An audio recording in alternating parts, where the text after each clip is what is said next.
Andrew Brandt is a columnist for the MMQB, The Athletic. He hosts The Business of Sports. He's a Villanova law guy, and, of course, used to work in the Eagles front office, the Packers front office, an agent. So he's held a lot of caps, and he certainly is a very smart guy from my time in dealing with him here.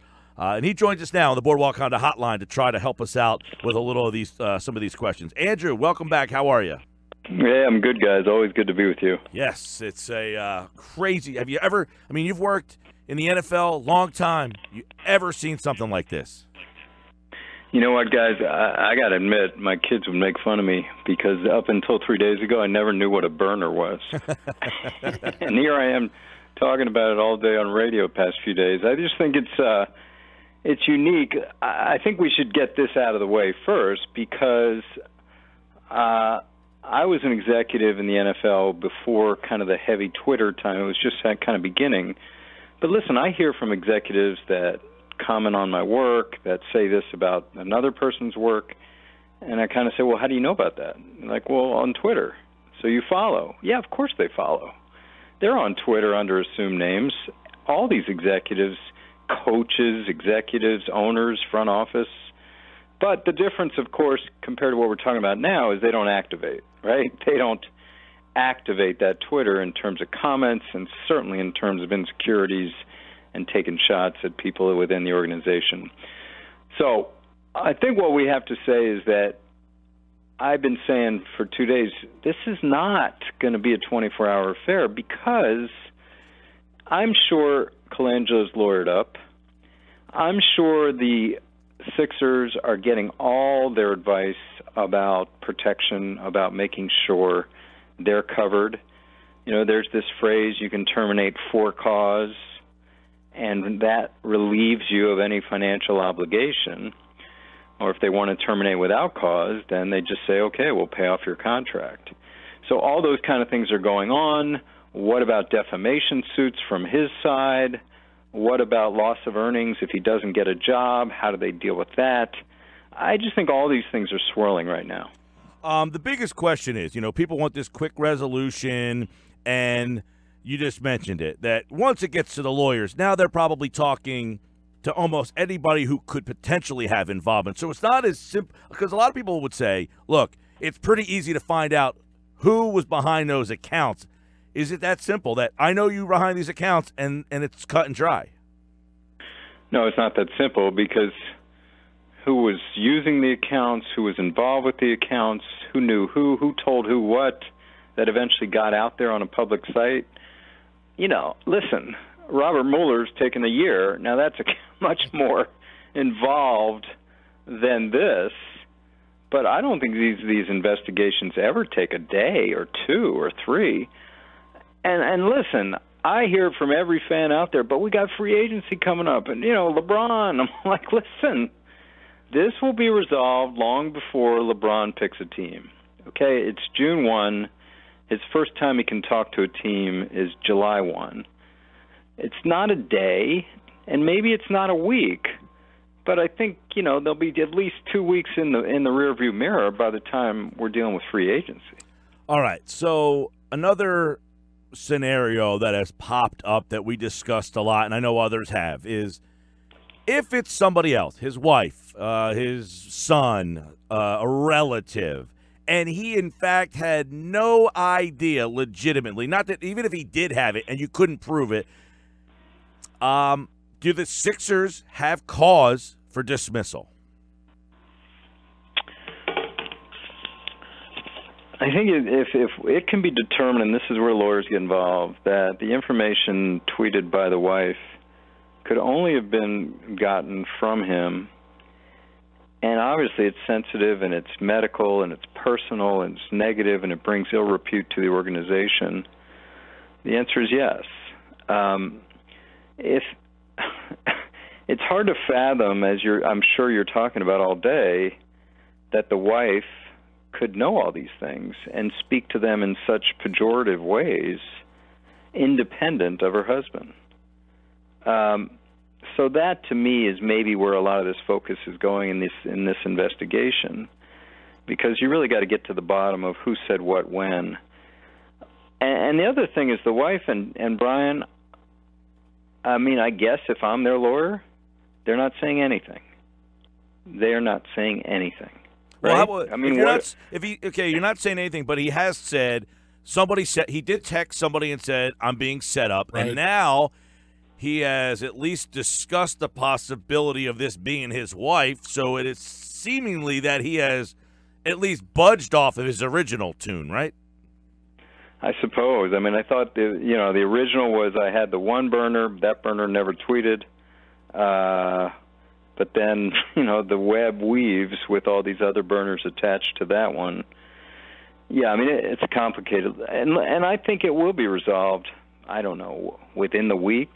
And if I had a gun to my head, I think he goes with full pay. Right. This is the report here from Wojnarowski and Zach Lowe that he has discussed with ownership and upper management the possibility that his wife, Barbara, may have been involved in the posting of the tweets from the so-called burner accounts. Now, originally, he did not give into that at all. He said, I'm being set up. So the fact that he has moved over to the possibility that his wife could be involved says he's at least spoken to somebody and that he has turned his cell phones over to the 76ers. That, according to that report as well. So it seems that at least he's moved a little bit. Yeah, I mean, that's why I think the lawyers are going to take over now, because maybe he said too much already. Ooh. To me, when this broke Tuesday night or Wednesday, whatever it was, Tuesday night, the thing that had to happen right away is put him on a plane and helicopter to Josh Harris's office, period. No lawyers, no reps. And if he doesn't come, he's fired. And if he does come, no lawyers, no reps, straight look him in the eye, tell us everything you know, and if we find out there's more that you didn't tell us now, that's going to be really bad. To me, if that didn't happen, I'm surprised. So everything from that point seems to be kind of ancillary to that potential meeting, which I hope happened. Andrew Brandt with us. And Andrew, you told us that you learned about burners from your kids, but how about this Discus and the more comments that have come from that? The Discus commenter account, that's come out since the initial Ringer report of this Jacob Rubin, whoever that is, and a pattern that matches that of Eric Jr., one of the burners accounts, and that's that comment platform from Real GM or Sixer Sense or Philly.com, they're not Twitter restricted. Those comments on there, I mean, they're pages and pages of information that looks like it couldn't come from anybody but a family member or Colangelo himself. Yeah, and to me what's surprising, I guess it's surprising, but maybe it's not, that all this stuff from these burners, no one's following these burners. What do they have, like 30 followers? I mean, no one's seeing it until this Ringer. So I guess it's just this, if we sort of drill down to some deep psychological insecurity from either him and or his wife and or whoever else, defending him, bashing Hinkie, just to make him feel better, because no one's seeing it. There are only 40, 50 people on these burners. Right. Now I'm sure there are a lot more, but Jesus. I mean, why? You got to ask that question. Why put it out there, no one's seeing it, just to feel better? I don't get it. Now, because you have a background with legal knowledge and things like that, I want to ask you if there are whistleblower laws, because we had Mike Sealski on earlier in the program, and he talked about that had he been, when he worked at the Wall Street Journal, if let's say this was the Wall Street Journal that uncovered this story, that they would have found out who that source was. Not that the Ringer article wasn't detailed and layered, but they never pursued to find out who that person is. Is that person like protected from some sort of whistleblower thing? Is that the right word to even use? I think it is, and I think it really comes down to state law. And now we're talking about what state is he in, how he's protected, how is the anonymity protected. What about I would think the reporter from the Ringer is now lawyering up as well in case he has any liability. Yeah, this is quite a web that's woven. And again, we don't know how many lawyers are involved here. I would assume the Sixers are using their in-house counsel and probably some outside counsel. Yeah, New York. I would assume that's been reported. I think they're using some counsel in New York. Yeah, and then you have Colangelo, and then let's not discount, you have royalty name in the NBA, the father. Maybe then Adam Silver gets involved. Adam Silver brought in the Colangelos to begin with. Wow. I mean, so many ripples to this. Andrew Brandt is with us. Was a executive in the NFL, also Villanova Law, so he's got that law background to kind of look at the stuff. And I know that you tweeted when the statement came out from the Sixers, you said, translation, we're pissed. Yeah. They didn't really mention any backing of him at all in that statement, and that would read, I read the same thing, was, they're not too happy about this. Yeah, I subtweet that one, usually with players when they get in trouble with drugs or sexual abuse or whatever it is, and the team, I wrote these statements for 10 years. Basically, we're gathering information, no further comment at this time, which means we're pissed. But in the Colangelo case, they weren't even that supportive, in terms of gathering the information. Right. They're having an investigation. I guess the ultimate question is, you want to ask me, I want to ask you, I want to ask anyone, if nothing can be traced back to Colangelo, do you still fire him? Well, and that's a question that I think, has to, kind of gets asked in the legal sense, is if nothing is traced back to him, can they say, look, public opinion, the players, you can't be trusted, we can't move on with you. But then does he have a case to say, you can't fire me for that? And that's where I think the heart of these negotiations are going. Because let's say the Sixers have come up empty on the tracing back to him. Now, but they want to fire him, and now I guess they got to pay him whatever he's left on his contract. But is that enough? Is that enough?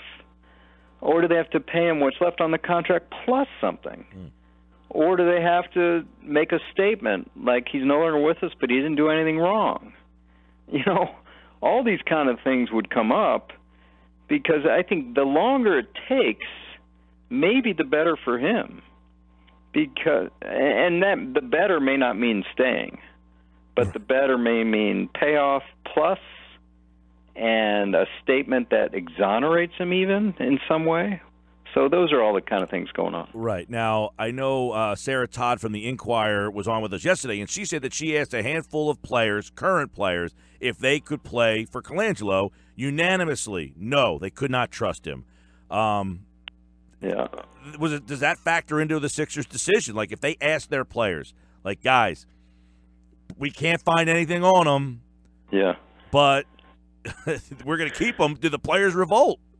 Yeah, I mean, this is really the world we live in now. The first shot gets all the noise, and again, we're just speculating. But if there's nothing to this for Bryan Colangelo, I think he's got a real issue with the Ringer, because now the Ringer. That's interesting.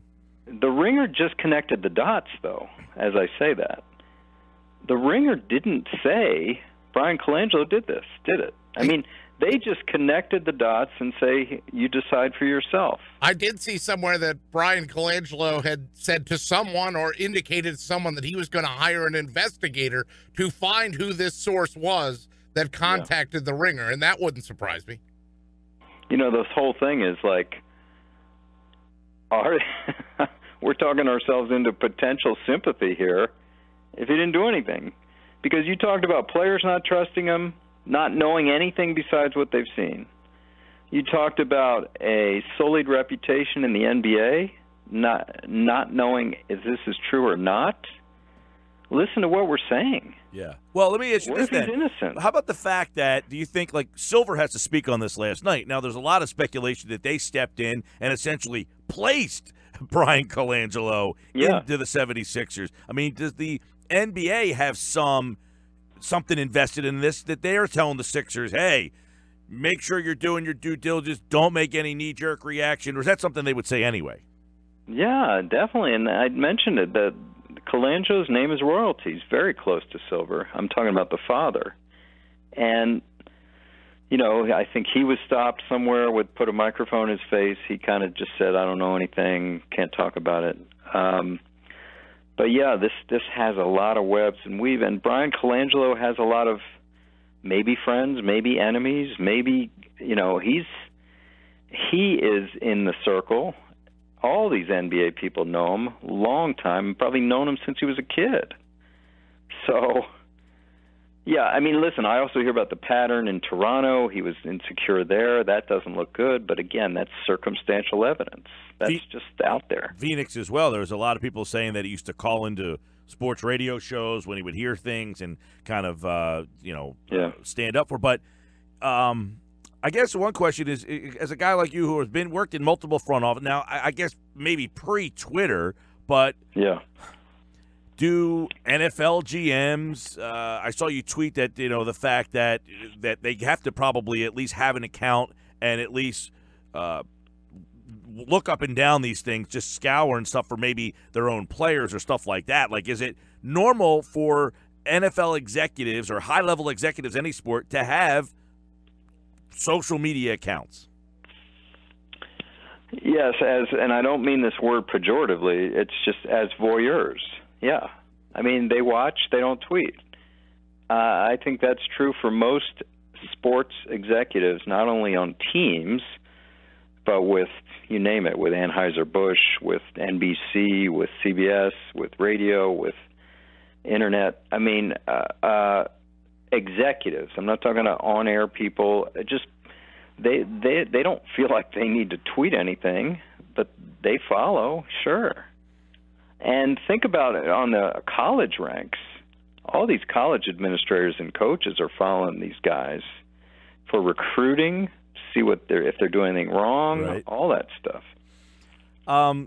Now, the report from The Ringer, I mean, the way the guy went about it was pretty smart. He calls the Sixers. I got 2 accounts. He really has 5. They tell him, yep, the one's him. The other one doesn't know anything about. The other ones go dark.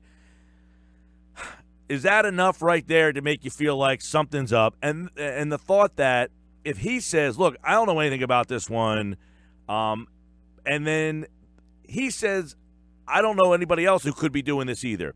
The fact that they went dark, wouldn't he have had to tip somebody off like, hey, somebody asked me about those accounts. You got to do something about them. Like, they wouldn't just turn them private by themselves. They would have to have some knowledge that somebody was inquiring about them, right? Yeah, that looks suspicious. Yeah, of course, that the timing of things and the connection to the one he did admit to, that's not a good look. But we're all speculating. I just think, there seems to be some focus on the wife. In some ways, that's a noble woman protecting her husband. We saw this with Roger Goodell's wife at some point, right? Yes. Yep. So, but on the other hand, it's more than protecting her husband. It is some serious stuff. And the fact you say this is some serious stuff, Andrew, it almost sounds like regardless of the investigation, it's almost gone too far to save him. Well, the stuff that's been out there about the players, about the coaches, about Okafor's medicals, I mean, about Noel, it's, any reasonable person can ask the question, like, how would that account know that? And what is in that account that knows that Okafor had a trade with New Orleans and didn't pass the physical? Who knows that? Who's saying that? Right. Where does that come from? Yeah, those kind of things. No matter what comes of this, Andrew, what damage do you think is done to the Sixers organization? Well, I think it's a hitch, it's a blip. But we'll be talking here in 3 months. Will we talk much about it if the team's got their free agent and everything looks great? Well, that's the thing. Is this a stain on the Sixers or just Colangelo? I think more the latter. I mean, there's so much excitement about the team with the 2 superstars. They're 20-something, 21, 22 years old, whatever they are. That's not going to change. The Sixers. I talked to a guy at a sports conference I think he was with the Spurs. They tried to get Redick. Houston tried to get Redick last year. I mean, he came here. The two guys bought out of Atlanta. They came here. That says something. Mm-hmm. Wow. Yeah. Those two guys out of Atlanta could have gone anywhere. That's true. So there's some momentum going on here. I don't know if they're going to get George or James, but okay. Or Kawhi. They'll be good. Yeah. They'll be good. Andrew Brandt is a columnist at the MMQB, The Athletic. He hosts the Business of Sports podcast, and we know that the NBA Finals are going on, and we know that they probably are saying, hey, don't interfere with what our product is going on right now. I mean, does that factor in decisions here? Yeah, I heard people talk about we weren't going to hear anything yesterday because of the game, but we'll hear something today. No, I just don't think it's that imminent. Were you surprised that he was attached to the press release for Brett Brown? Oh, that he made a comment? Yeah, his quote was in the Brown presser. Yeah, a little bit. I don't know if that was pre-done, and yeah, I was a little surprised. You can look at that and say business as usual until it changes. So, I guess different ways to look at that. This is such an interesting situation too, considering how high up the food chain he is. I mean, you're the president of basketball operations. I mean, how many do you answer to? 2, 3? Yeah, I mean, Josh Harris, Blitzer, the ownership group, that's the other part of this. It's not just Josh. You've got all these minority owners. They got to weigh in. Mm-hmm. And I'm sure Harrison is talking to the commissioner and maybe talking to Jerry Colangelo. Who knows? I mean, Jerry's got an interesting role here because he knows all the parties, but he's talking about family. And family first, you would think. Yeah, by the way, this is interesting in the ESPN report I just happened to see. It says Colangelo has told close associates that he believes he knows who is responsible for the tweets, but has insisted to those inside and outside the investigation that he had nothing to do with the postings and was unaware of them until the Ringer brought them to the Sixers' attention prior to the publication of the story last week. I mean, so now he's saying he believes he knows who's responsible for them, but I didn't have anything to do with them. But he gave them all the information so that they could do whatever they wanted to do with it. So it doesn't look like a winning proposition even if he says, I do know who does it. Well, if he knows who's done it, he knows how that person knows that Okafor failed his physical, right? Yep. And how does that person know right other than him? I just that's what's troubling to me is I can give him that he didn't publish those tweets. But I can't fathom who knows, highly sensitive, highly confidential. I was a senior level executive at the Green Bay Packers. When we had sensitive information, there was a small group of people that knew that. I mean, really small. Coaches didn't know it. So, yeah. I mean, is there any best case scenario for him, do you think? Well, he has a soft landing elsewhere in the league, and that's his father would be important to that. But then we're going to, it's like the toxicity about the trust you just talked about, that will follow him. You can almost make the case that his insecurity stems from the fact that his father is who he is and that people assume that he gets jobs because of his father, somewhat, right? Yeah, but let's be real. I mean, Toronto, really not saying good it's team. Fair. Just yeah, I mean, Toronto, really good team. Sixers, really good team.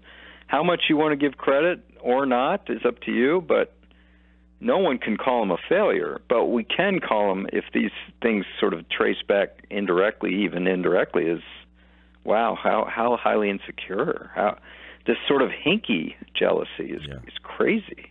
That's the key right there. It all comes back to hinky. Andrew Brandt, follow him at Andrew Brandt, and check out the Business of Sports podcast. It is very, very, very good, and I listen to it often. And Andrew, we always appreciate your time. You got it. Thanks, guys.